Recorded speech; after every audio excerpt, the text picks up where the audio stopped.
इस वीडियो में हम बात करेंगे NCERT geography class 8 chapter 3 mineral and power resource के बारे में। काफ़ी डिटेल जानकारी आपको इस वीडियो में मिलेगी। आप इस वीडियो को लास्ट तक देखिएगा। अगर आपने अभी तक चैनल को सब्सक्राइब नहीं किया है तो सब्सक्राइब कर लीजिए ताकि ऐसे वीडियोस की नोटिफिकेशन आपको लगातार मिलते रहें। तो चलिए शुरू करते हैं। चलिए पहले हम इसका थोड़ा ओवरव्यू देख लेते हैं। पहले हम बात करेंगे मिनरल के बारे में, फिर बात करेंगे type of mineral, distribution, usages and conservation of minerals के बारे में बात करेंगे। उसके बाद चैप्टर के दूसरे पहलू पावर रिसोर्स या फिर एनर्जी रिसोर्स के बारे में हम बात करेंगे और टाइप ऑफ पावर रिसोर्स के बारे में बात करेंगे, जो बेसिकली दो तरह का होता है, conventional and non conventional source of energy. तो चलिए इसे हम एक एक करके समझते हैं। Natural occurring substance that have a definite chemical composition is a mineral. Means कोई भी एक प्राकृतिक सबस्टेंस है जिसका एक डिफाइंड केमिकल कंपोजिशन है, उसे हम मिनरल कहते हैं। They are concentrated in a particular area और रॉक फॉर्मेशन। यह किसी एक पर्टिकुलर एरिया या फिर रॉक के फॉर्मेशन में जो है होता है। And they are created by natural process without any human interference. यह जो है नेचुरल प्रोसेस के थ्रू जो है क्रिएट होता है without any human interference. And they can be identify on the basis of physical property. हम इसे जो है इसकी फिजिकल प्रॉपर्टीज के थ्रू जो है आइडेंटिफाई करते हैं।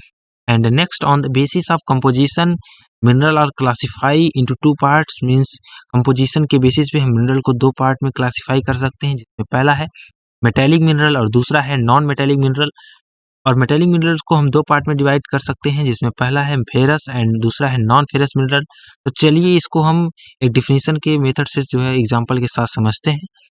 एंड ये है हमारा metallic mineral. Metallic mineral contain metal इन रॉ फॉर्म। मेटेलिक मिनरल जो होते हैं उसमें मेटल्स पाए जाते हैं रॉ फॉर्म में। एंड जैसे एग्जांपल है आयरन और bauxite and manganese. And metallic mineral में भी फेरस और नॉन फेरस, जैसे हमने आपको बताया कि मेटेलिक मिनरल जो होते हैं दो पार्ट में होते हैं, डिवाइड कर सकते हैं, ferrous and non ferrous. Ferrous mineral जो होते हैं उसमें बेसिकली आयरन कंटेन होता है, जैसे आयरन हो गया, आयरन और chromites. And next non ferrous mineral जो होते हैं उसमें आयरन कंटेन नहीं होता है, जैसे सिल्वर हो गया, gold, copper. And next non metallic mineral जो होते हैं उसमें मेटल कंटेन नहीं होते हैं, जैसे जिप्सम, माइका, लाइमस्टोन। ये जो एग्जाम्पल है नॉन मेटेलिक मिनरल के। एंड नेक्स्ट टॉपिक की बात करते हैं एक्सट्रैक्शन ऑफ मिनरल। मीन्स जो मिनरल्स पाए जाते हैं उसका एक्सट्रैक्शन कैसे होता है, कैसे हम उसे अपने जो है यूज में लाते हैं, कैसे हम उसे निकालते हैं अर्थ सरफेस से। तो उसमें पहला मेथड है माइनिंग और दूसरा मेथड है ड्रिलिंग और तीसरा मेथड है क्वेरिंग। जो माइनिंग है उसमें भी बेसिकली दो मेथड है, open cast method and soft mining. And चलिए इसे समझते हैं। Process of taking out mineral from rock buried under the earth surface. Mean जो रॉक है, जो दफन है अर्थ सरफेस में, जो अर्थ सरफेस में जो है धंसे हुए हैं वहां पे है, उसमें से जब हम मिनरल को निकालते हैं तो उसे हम बोलते हैं mining. And mineral that lie at shallow depth are taken out by removing surface layer. और जो मिनरल जो है कम गहरे जो है दबे होते हैं, उसके कम गहरे जो है अर्थ सरफेस पे होते हैं, शैलो डेप्थ पे होता है, उसके हम सरफेस लेयर को जो है इजिली रिमूव करके जो है मिनरल को हम निकाल लेते हैं, एक्सट्रैक्शन करते हैं मिनरल का, तो उसे हम बोलते हैं open cast mining. And mineral deposit that lie at great depth. जो मिनरल जो है ज़्यादा डेप्थ पे पाए जाते हैं उसके एक्सट्रैक्शन को जो हम बोलते हैं soft mining. And petroleum and natural gas occur for below the earth surface. जो पेट्रोलियम और नेचुरल गैस होते हैं अर्थ सरफेस में ज़्यादा बिलो जो है पाए जाते हैं। डीप वेल और बोर, उसके लिए जो है जो काफ़ी गहरे जो है कुएं जो है बोर किए जाते हैं, खोदे जाते हैं, और इसे हम बोलते हैं drilling. And mineral that lie near the earth surface. जो मिनरल जो है अर्थ सरफेस के नियर आसपास ही पाए जाते हैं उसे सिंपली ड्रग कर लिया जाता है, उठा लिया जाता है वहां से, उसे हम बोलते हैं enquiring method of extraction.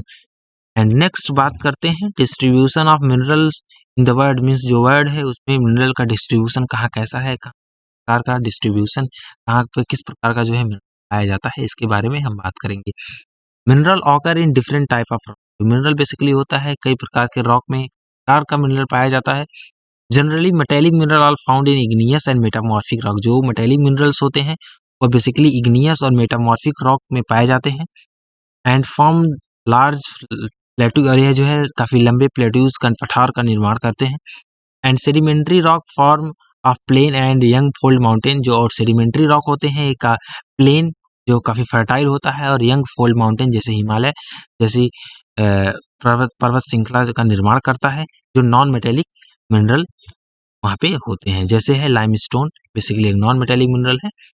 And अब बात करते हैं एशिया में जो डिस्ट्रीब्यूशन है वो कैसा है। एशिया में large iron ore deposit China और इंडिया में, चाइना इंडिया में सबसे ज़्यादा जो है आयरन डिपॉजिट्स हैं। वर्ल्ड लार्जेस्ट 3 प्रोड्यूसर जो है चाइना है, मलेशिया है, इंडोनेशिया है। And production of lead, antimony and tungsten जो है चाइना इसमें लीड करता है, चाइना ज़्यादा प्रोड्यूस करता है। Deposit of manganese, bauxite, nickel, zinc, copper, ये सब जो है एशिया में काफ़ी ज़्यादा होता है। अब बात करते हैं यूरोप में जो मिनरल है उसका डिस्ट्रीब्यूशन कैसा है। Leading producer of iron ore in the world, पूरे वर्ल्ड में है, लीड करता है, लीडिंग प्रोड्यूसर है आयरन ओर का Europe.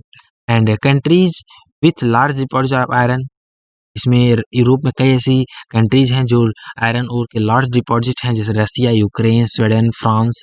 And mineral deposits of copper, lead, zinc, manganese and nickel, जो बेसिकली ईस्टर्न यूरोप और यूरोपियन रशियन में लीड है, ज़्यादा है वहाँ पे।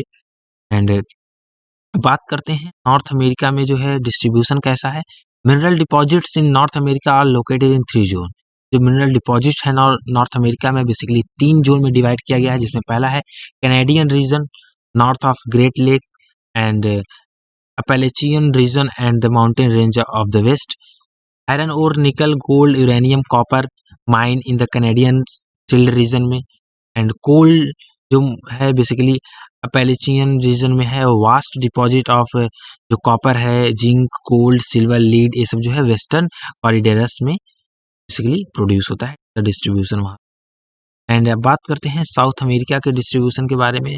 Largest producer of high grade iron ore, high grade iron ore का जो है लार्जेस्ट प्रोड्यूसर है in the world Brazil. And leading producer of copper, Chile and Peru जो है साउथ अमेरिका में लीडिंग प्रोड्यूसर है कॉपर का, और जो ब्राज़ील और बोलिविया है world largest producer of tin है। And large deposit of gold, silver, zinc, chromium, manganese, bauxite, mica and diamond, platinum, ये सब जो है साउथ अमेरिका में काफ़ी ज़्यादा पाया जाता है।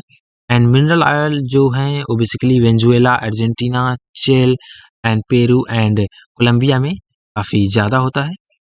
एंड नेक्स्ट ऑस्ट्रेलिया में जो है डिस्ट्रीब्यूशन की बात करते हैं। The largest producer of bauxite in the world, means जो बॉक्साइट का प्रोड्यूसर है काफ़ी ज़्यादा प्रोड्यूस करता है Australia. And leading producer of gold, diamond, iron और टीन, निकल, rich in copper, lead, zinc and manganese. Large deposit of gold, जो गोल्ड का डिपॉजिट्स है काफ़ी ज़्यादा है, जैसे कलगोरिया और पुलेडिया एरिया ऑफ वेस्टर्न एशिया के जो दोनों एरिया हैं, यहाँ पे जो है गोल्ड का काफ़ी ज़्यादा डिपॉजिट्स है। एंड अंटार्कटिका की बात करते हैं। Variety of mineral deposit are found, कई प्रकार के मिनरल जो है यहाँ पे पाए गए हैं। कम प्रोबेबिलिटी, कुछ बड़े जो है डिपॉजिट्स भी पाए गए हैं। Significant size of deposits of coal, कई सिग्निफिकेंट साइज के कोल के डिपॉजिट्स हैं, जैसे trans Antarctic mountain. And deposit of iron forecast, जैसे आयरन के फोरकास्ट डिपॉजिट्स हैं नियर जो है Prince Charles mountain, eastern Antarctica में जो चार्ल्स माउंटेन है वहाँ के आसपास। एंड आयरन और गोल्ड, सिल्वर, ऑयल जो है कमर्शियल क्वांटिटी में जो है वहाँ पे प्रेजेंट है। एंड नेक्स्ट बात करते हैं यूज ऑफ मिनरल की। Mineral for James, heart set in variety of jewellery में जो है मिनरल का यूज करते हैं। Copper use in making coin, pipes बनाने में जो है हम कॉपर का यूज करते हैं। Silicon use in computer industries में जो है सिलिकॉन का यूज होता है। And aluminium extracted from its ore, bauxite is use in, जो एल्यूमिनियम एक्सट्रैक्ट किया जाता है इसके ओर से, और जो बॉक्साइट होता है उसको automobile, aeroplane, bottling industry, building और किचन के जो कुकिंग वियर में जो है यूज होता है ये बॉक्साइट। तो ये हमारे यूज है मिनरल के, और भी कई प्रकार के यूजेस हैं मिनरल के। चलिए अब बात करते हैं कंजर्वेशन ऑफ मिनरल, मीन्स हम मिनरल को कैसे कंजर्व कर सकते हैं। Mineral in non renewable resource taken thousand of year for formation concentration of mineral, means एक मिनरल जो है एक नॉन रिन्यूएबल रिसोर्स है जिसको 1000 ऑफ ईयर्स लग जाते हैं उसके फॉर्मेशन एंड कंसंट्रेशन के लिए। And the rate of formation is much smaller, जो रेट ऑफ फॉर्मेशन है इन मिनरल्स का वो जो काफ़ी स्लो है, लेकिन जो ह्यूमन हम लोग जो कंज्यूम कर रहे हैं वो काफ़ी फास्टर रेट से कर रहे हैं। It is necessary to reduce wastage in the process of mining. Means अगर इससे हमें कंजर्व करना है तो एक सबसे इम्पॉर्टेंट है कि जो माइनिंग होती है इन सभी मिनरल्स की, तो हमें जो वेस्टेज हैं इसको जो उसमें नेसेसरीज मिनरल हैं उसे लें, उसे वेस्ट ना करें। मेन पॉइंट ये है कि हम it is necessary to reduce wastage in process of mining. Means जो माइनिंग के समय वेस्टेज होते हैं तो रिड्यूस करें। And recycling of metals in another way to conserve mineral resource. Means recycling की प्रोसेस करें हम मिनरल में, मिनरल जो हमारे हैं में जो मेटल्स बनते हैं, जो मेटल्स हैं उसका हम रिसाइकलिंग अगर करें तो हम ये भी एक अच्छा रास्ता है जो है मिनरल रिसोर्स को कंजर्व करने का। एंड नेक्स्ट बात करते हैं पावर रिसोर्स के बारे में। पावर और energy play a vital role in our life. जो पावर है, एनर्जी है, काफ़ी महत्वपूर्ण इंपॉर्टेंट रोल प्ले करता है हमारी लाइफ में। पावर रिसोर्स में be broadly categorize on two basis on two categories. Number 1 है conventional and non conventional resource. जैसे हमने आप it is necessary to reduce wastage in process of mining. Means जो माइनिंग के समय वेस्टेज होते हैं तो रिड्यूस करें। And recycling of metals in another way to conserve mineral resource. Means recycling की प्रोसेस करें हम मिनरल में, मिनरल जो हमारे हैं में जो मेटल्स बनते हैं, जो मेटल्स हैं उसका हम रिसाइकलिंग अगर करें तो हम ये भी एक अच्छा रास्ता है जो है मिनरल रिसोर्स को कंजर्व करने का। एंड नेक्स्ट बात करते हैं पावर रिसोर्स के बारे में। पावर और energy play a vital role in our life. जो पावर है, एनर्जी है, काफ़ी महत्वपूर्ण इंपॉर्टेंट रोल प्ले करता है हमारी लाइफ में। पावर रिसोर्स में be broadly categorize on two basis on two categories. Number 1 है conventional and non conventional resource. जैसे हमने आपको पहले ही बताया है। कन्वेंशनल रिसोर्स के बारे में बात करते हैं। Then energy which have been in common use for long time. जो एनर्जी जो है कॉमनली यूज किया जाता है लंबे समय के लिए, जैसे फायरवुड, फॉसिल फ्यूल, ये 2 प्रकार के एग्जाम्पल हैं। अब फायरवुड के बारे में बात करते हैं। Widely use of cooking and heating. इसको जो है कुकिंग और हीटिंग के लिए यूज किया जाता है। 50% ऑफ एनर्जी जो है इसका यूज होता है विलेज एरियाज में। And remaining of plant and animal which were buried under the earth for million of year to get converted by heat pressure into fossil fuel. और ऐसे भी, और जो प्लांट एंड एनिमल्स हैं वो जो अर्थ सरफेस में है जो दफन हो जाते हैं, दब जाते हैं, तो मिलियन ऑफ ईयर्स लगते हैं और यह हीट और जो है प्रेशर की वजह से फॉसिल फ्यूल में जो है कन्वर्ट हो जाता है। फॉसिल फ्यूल जैसे कोयला हो गया, पेट्रोलियम हो गया, नेचुरल गैस हो गया, ये सब जो है कन्वेंशनल एनर्जी के सोर्स हैं। And the rate at which the growing world population is consuming them is far greater than rate of their formation। और इस काफ़ी जो है ट्रू फैक्ट है कि जो ग्रोइंग पॉपुलेशन है, जो हम लोग कंज्यूम कर रहे हैं इन सोर्स को, वह काफ़ी ज़्यादा है as compare to rate of sun. And चलिए बात करते हैं कोयला के बारे में। Found fossil fuel use a domestic fuel की तरह हम इसे यूज करते हैं। In industries iron, steel, steam engine में भी यूज होता है। इलेक्ट्रिसिटी इससे हम जनरेट करते हैं। इलेक्ट्रिसिटी फ्रॉम कोयला, जो हम कोयले से इलेक्ट्रिसिटी जनरेट करते हैं तो उसे हम बोलते हैं thermal power. The leading coal producer of world और चाइना, यूएसए जो कोयले के लीड प्रोड्यूसर्स हैं, जैसे चाइना है, यूएसए है, Germany, Russia, South Africa, France. The कोयला producing area in India, India में जो कोयला प्रोड्यूसिंग एरिया है जैसे रानीगंज, जरिया, धनबाद, बोकारो जो झारखंड में है। चलिए बात करते हैं पेट्रोलियम के बारे में। Petrol keep your car running, petrol आपकी कार को जो है रन करता है। Oil keep your cycle squeaking both begin to thick black liquid called petroleum. और जो पेट्रोलियम होता है एक थिन ब्लैक लिक्विड होता है। And found chief petroleum producer country, जो चीफ पेट्रोलियम प्रोड्यूसिंग कंट्री हो गया, साउथ अरबिया हो गया, कतर हो गया। एंड अदर मेजर प्रोड्यूसर हैं USA, Russia, Venezuela, Algeria.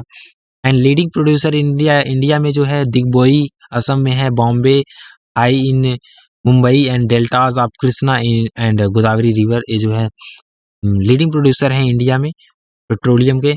And अब बात करते हैं नेचुरल गैस के बारे में। Found with petroleum deposits release when crude oil is brought at surface, जब क्रूड ऑयल को जो है निकाल लिया जाता है और ये जो है पेट्रोलियम के साथ पाया जाता है। And use as domestic and industrial fuel, यह जो है डोमेस्टिक और इंडस्ट्रियल फ्यूल की तरह यूज किया जाता है। Major producer of natural gas जो है रसिया है, Norway, UK and Netherland. In India में Jaisalmer, Krishna, Godavari delta and Tripura and some area offshore in Mumbai के सब कुछ जो है ऑफशोर एरिया में जो है नेचुरल गैस रिसोर्स का जो है मेजर प्रोड्यूसिंग एरिया है। And cause of conserve sharp increase in our consumption of fossil fuel have lead to their depletion। हमारे जो शार्प यूज इंक्रीज जो है हमारे फॉसिल फ्यूल के कंजप्शन में इंक्रीज की वजह से जो है काफ़ी डिप्लेशन आया है, काफ़ी जो है कमी आई है नेचुरल गैस में। At an alarming rate toxic pollution release from burning their fuels, और इसके फ्यूल के जलने की वजह से काफ़ी टॉक्सिक पॉल्यूशन जो है रिलीज होता है। एंड चलिए बात करते हैं हाइडल पावर की।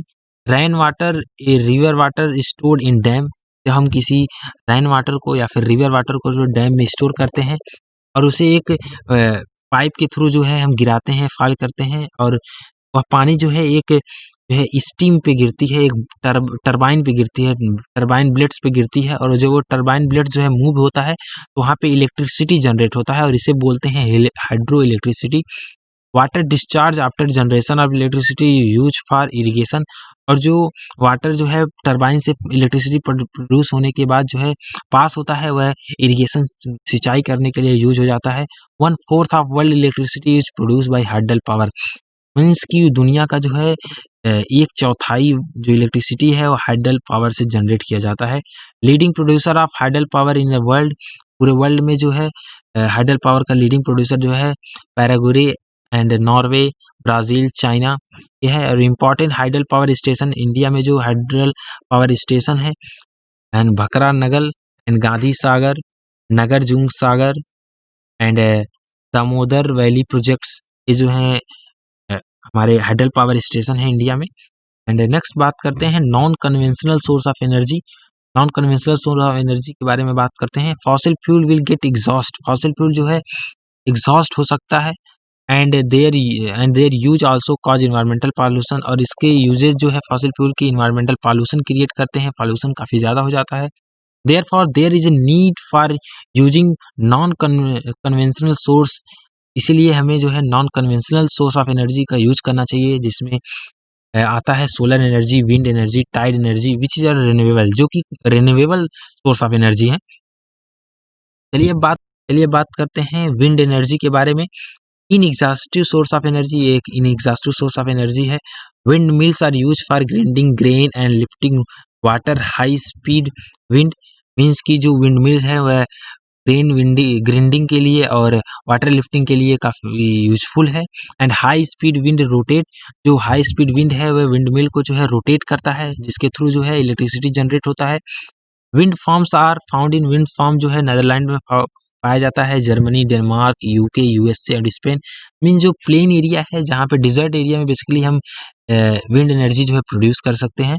एंड न्यूक्लियर पावर के बारे में, obtain from energy store in nuclei of atom, means इसको हम न्यूक्लियाई जो होता है एटम के, उसमें जो एनर्जी स्टोर होता है उसके थ्रू हम जो है ऑब्टेन करते हैं न्यूक्लियर पावर को। या बेसिकली रेडियोएक्टिव एलिमेंट्स में जो है पाया जाता है, जैसे uranium, thorium, undergo nuclear fusion in nuclear reactor and emit power, means इसके अंदर जो है न्यूक्लियर फ्यूजन किया जाता है, जिसकी वजह से हमें पावर जनरेट करता है, पावर इमिट करता है। Greatest producer of nuclear power जो है ग्रेटेस्ट प्रोड्यूसर जो है यूएसए है, United state of America and Europe. And large deposits of uranium in India, India में जो लार्जेस्ट डिपॉजिट्स है यूरेनियम का राजस्थान और झारखंड है। And thorium found in large quantity in monazite sands of Kerala. And nuclear power plant in India में जो nuclear power plant है basically Kalpakkam in Tamil Nadu and Tarapur in Maharashtra and Rana Pratap Sagar near Kota in Rajasthan and Narora in Uttar Pradesh and Kaiga in Karnataka. ये जो है power station है India में ये सब। एंड नेक्स्ट बात करते हैं जियो थर्मल एनर्जी के बारे में। Heat energy obtain from earth temperature in interior of earth, means जो हीट एनर्जी हम निकालते हैं, ऑब्टेन करते हैं इंटीरियर ऑफ अर्थ से, उसके हीट से, उसे हम बोलते हैं geo thermal energy. And rise straightly with depth, this energy is use to generate power and form of hot spring. इस एनर्जी का यूज हम पावर जनरेट करने के लिए करते हैं। एंड ये हॉट स्प्रिंग्स फॉर्म करता है। It have been use for cooking, heating and bathing, इसका यूज जो है हम कुकिंग के लिए कर सकते हैं एंड बाथिंग के लिए कर सकते हैं। World largest geothermal power plant जो है यूएसए है, followed by New Zealand, Iceland, Philippines and central America में जो है काफ़ी ज़्यादा है। And geothermal plant in India में अगर हम बात करें तो Manikaran in Himachal Pradesh and Puga valley in Ladakh. And next बात करते हैं टाइडल एनर्जी के बारे में। एनर्जी जनरेट फ्रॉम टाइड, जो एनर्जी जो है टाइड से जो है जनरेट होता है उसे हम टाइड एनर्जी बोलते हैं। Can be harnessed by building dam at narrow opening of sea, means जो नैरो जोन है, नैरो ओपनिंग जोन है सी का, वहाँ पे अगर हम डैम बनाएं तो इसके थ्रू जो है हम टाइडल एनर्जी को जो प्रोड्यूस कर सकते हैं। During high tide energy of tide is use to turn the turbine, जो हाई टाइड जब आते हैं तो टर्बाइन को जो है रोटेट करते हैं जिसके थ्रू इलेक्ट्रिसिटी प्रोड्यूस होता है। Huge tide mill from Russia, France and gulf of Kutch, India में जो बेसिकली गल्फ ऑफ कच्छ में टाइड एनर्जी प्रोड्यूस किया जाता है। एंड नेक्स्ट बात करते हैं बायोगैस के बारे में। ऑर्गेनिक वेस्ट, जो ऑर्गेनिक वेस्ट हैं, डेथ प्लांट एनिमल्स मटेरियल हैं, एनिमल ड्रग्स हैं, किचन वेस्ट हैं, can be converted into gaseous fuel, इसको जो है गैसियस फ्यूल में हम कन्वर्ट कर सकते हैं जिसे हम बोलते हैं बायोगैस। ऑर्गेनिक वेस्ट इज डिकम्पोजिट, जो ऑर्गेनिक वेस्ट है उसे डिकम्पोज कर देते हैं बैक्टीरिया और बायोगैस के रूप में जो है हमें मिल जाता है। And will emit biogas mixer of methane and carbon dioxide, जो बायोगैस होता है उसमें जो है मिक्सर होता है मेथेन और कार्बन डाइऑक्साइड का।